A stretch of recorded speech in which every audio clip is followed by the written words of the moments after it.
నమస్తే. కేసీఆర్, హరీష్ రావు, ఐఏఎస్ అధికారి స్మితా సబర్వాల్, ఎస్కే జోషికి ఈరోజు హైకోర్టులో చాలా పెద్ద ఊరట లభించింది. వాళ్ళకు ఒక రిలీఫ్ దొరికింది. అయితే కాళేశ్వరం ప్రాజెక్టు సంబంధించి అవినీతి జరిగిందని చెప్పి రేవంత్ రెడ్డి ముఖ్యమంత్రి అయినాక ఒక కమిషన్ నియమించిండు. అదే పీసీ ఘోష్ కమిషన్.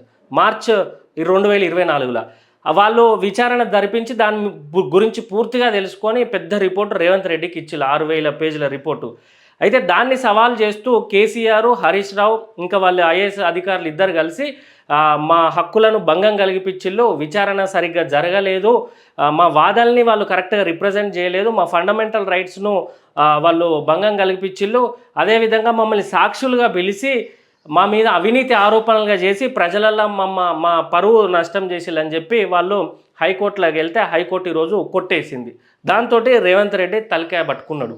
అసలు వాస్తవానికి కాళేశ్వరం ప్రాజెక్టులో అవినీతి జరగలేదంటే అది చిన్నపురం కూడా తెలుసు. తెలంగాణలో ఖచ్చితంగా 1000 కోట్ల అవినీతి జరిగిందని ప్రతి ఒక్కరికి తెలుసు. ప్రధానమంత్రి మోడీ, అమిత్ షా ఎలక్షన్ టైంలో వచ్చినప్పుడు కేసీఆర్కు కాళేశ్వరం ప్రాజెక్ట్ అనేది ఏటీఎంలా మారిందని ఛాన్సార్లే చెప్పిండు. ఓ ప్రధానమంత్రి వచ్చి అట్లా లూస్టంగ్ చేయడు కదా. దాని మీద ఎంతో అంత వాళ్ళకు ఒక రిపోర్ట్ ఉంటేనే, నివేదిక ఉంటేనే వాళ్ళకి చెప్తారో చెప్పిళ్ళు, అది అందరికీ తెలుసు. కాకపోతే ఇక్కడ ఏంది అని అంటే కోర్టులో ఇక్కడ బీఆర్ఎస్ పార్టీ వాళ్ళు సంబరాలు చేసుకుంటారు, బాంబులు పేల్చుకుంటా, ఏదో కాళేశ్వరం అంతా కరెక్ట్ కట్టినట్టు.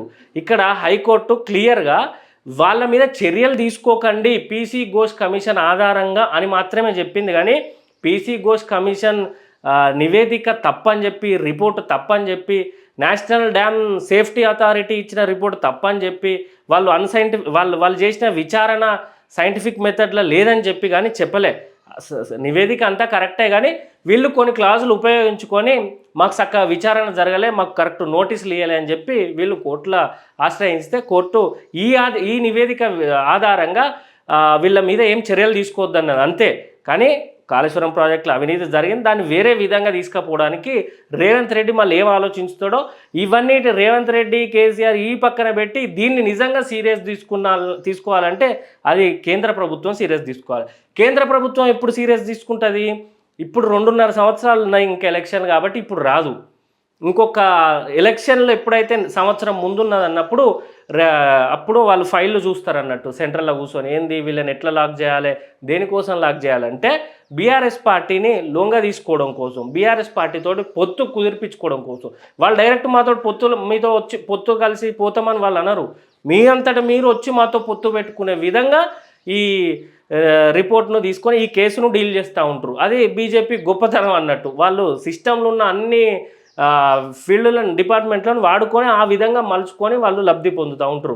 బాగా ఇబ్బంది పెట్టి ఇటు రేవంత్ రెడ్డి వేసుకుంటూ ఉంటాడు, అటు మోడీ, అమిత్ షా అక్కడి నుండి వేసుకొని కేసీఆర్ను, బీఆర్ఎస్ పార్టీని ముప్పు తిప్పలు పెట్టి వాళ్ళను పొత్తుతోటి 2029 ఎలక్షన్లకు పోయి ఓ 2-3 సంవత్సరాలలో అది డిస్మాంటిల్ చేసి బీజేపీ తెలంగాణలో జెండా వాటడం కోసం కాళేశ్వరాన్ని యూజ్ చేసుకుంటారు. కానీ వాళ్లకు 1,00,000 కోట్ల అవినీతి జరిగిందా ఫరక పడది, ప్రజలు ఇబ్బంది పడతాలా ఫరక పడది, కాళేశ్వరంలో పిల్లర్లు కుంగినాయా మేడిగడ్డాలా అనేది వాళ్ళకు ఫరక పడది, ఆ నీళ్లతోటి ప్రజలకు పంట పండుతుందా తెలియదు, పండుతలేదో కూడా తెలియదు, వాళ్ళకి అది అవసరం కూడా లేదు.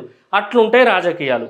ఏ పార్టీ అయినా ఇటు బీఆర్ఎస్, కాంగ్రెస్, ఆడ బీజేపీ, వీళ్ళందరూ కాళేశ్వరాన్ని అడ్డం పెట్టుకొని కాలక్షేపం చేస్తారు.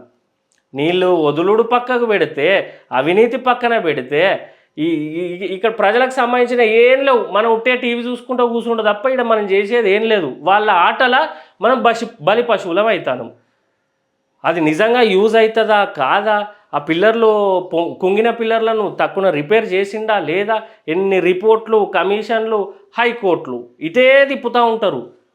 ఎందుకంటే వాళ్ళ రాజకీయంగా కాలక్షేపం చేసుకుంటా వాళ్ళకు అవసరం వచ్చినప్పుడు ఆ కాళేశ్వరం ప్రాజెక్టు పేరు మీద దుమ్మెత్తి పోయడానికి, లేదా వీళ్ళకు బీఆర్ఎస్ వాళ్ళకు అవసరం వచ్చినప్పుడు మా కాళేశ్వరం, మా ప్రాణేశ్వరం, తెలంగాణకు నీళ్లు, కాళేశ్వరం లేకపోతే తెలంగాణ ప్రజలు నీళ్ళే తాగరు, పండనే ఒక మొలక కూడా ఎత్తది అన్నట్టు వాళ్ళు చెప్పుకుంటూనే ఉంటారు. అందుకే ప్రజల విద్యార్థుల రాజకీయ పార్టీ ఎందుకు ఇవన్నిటి మీద ప్రశ్నిస్తుందంటే ఈ పెద్ద పార్టీలలో జాయిన్ అయినా వాటికి ఓటేసినా వాటిలో చుట్టే తిప్పుతూ ఉంటారు ప్రజల్ని. ప్రజలు చైతన్యం కావాలంటే విద్యార్థుల రాజకీయ పార్టీ లాంటి పార్టీలతోటే సాధ్యమవుతుంది. యువత ఇవన్నీ గమనించాలి. ఈ పెద్ద పార్టీలు తీసే హంగామాలు సోషల్ మీడియాలో చేసే ఈ కథలన్నింటినీ పక్కన పెట్టి మనలాంటి నిజంగా ప్రజలకు ఏం ఉపయోగం ఉన్నదో వాటి మీద ఆలోచించే విద్యార్థుల రాజకీయ పార్టీ లాంటివి మీరు ఓటేయాలని మేము విన్నవిస్తున్నాం. మా పార్టీలో చేరాలి, మా పార్టీ జెండా కండువా మా పార్టీ బ్యాట గుర్తుతోటి మీరు పోటీ చేయాలి. ప్రతి ఒక్కరూ రాష్ట్రంలో అధికార పక్షం ప్రతిపక్షం చేసే అవినీతుల మీద మనం పోరాడి వాళ్ళకి చెక్ పెట్టి వాళ్ళ అవినీతి చేయకుండా చూసి మనం తెలంగాణను రక్షించుకోవాలని విద్యార్థుల రాజకీయ పార్టీ మీకు పిలుపునిస్తుంది. కాబట్టి యువత మహిళలు ప్రతి ఒక్కరు విద్యార్థుల రాజకీయ పార్టీగా చేరాలని కోరుకుంటున్నాం. ఇకపోతే ఈ కాళేశ్వరం సంబంధించి కాంగ్రెస్ వాళ్ళు బాధపడాల్సింది లేదు, బీఆర్ఎస్ పార్టీ వాళ్ళు సంబరపడాల్సింది లేదు. ఇది ఖచ్చితంగా ఇది వీళ్ళ చేతులు లేదు, వాళ్ళ చేతులు లేదు. కిషన్ రెడ్డి ఏమన్నాడు, మాకు ఫైల్ అప్ప చెప్పండి 2 రోజుల్లో అరెస్ట్ చేస్తామన్నాడు. అరెస్ట్ చేసిందా? చెయ్యరు. ఒక రాజకీయ క్రీడ ఎప్పుడు ఏం చేయాలనో టైం చూసి వాళ్ళ అవసరాల కోసం వాళ్ళ ఎన్నికలలో గెలవడం కోసం మాత్రమే కాళేశ్వరం ప్రాజెక్టు ఫైల్ అనేది ఉంటుంది కదా, అటు ఇటు జరిపి దుమ్ము దులుపుకుంటూ ఉంటుంది తప్ప దీనివల్ల ప్రజలకు వచ్చేది లేదు, ఒరిగేది లేదు, పోయేది లేదు. ఏమన్నా నిజంగా కాళేశ్వరం ప్రాజెక్టు తోటి అవి రిపేర్లు చేస్తే ప్రజలకు ఉపయోగం అని అనిపిస్తే రేవంత్ రెడ్డి రిపోర్ట్లు అది ఉంటే రాజకీయాలు బంద్ చేసి అది రిపేర్ చేయించి ప్రజలందరికీ రైతులందరికీ ఆ నీళ్ళ సౌకర్యం అక్కడికి వెళ్ళి కలగాలని విద్యార్థుల రాజకీయ పార్టీ తరఫున మేము డిమాండ్ చేస్తున్నాం. Thank you.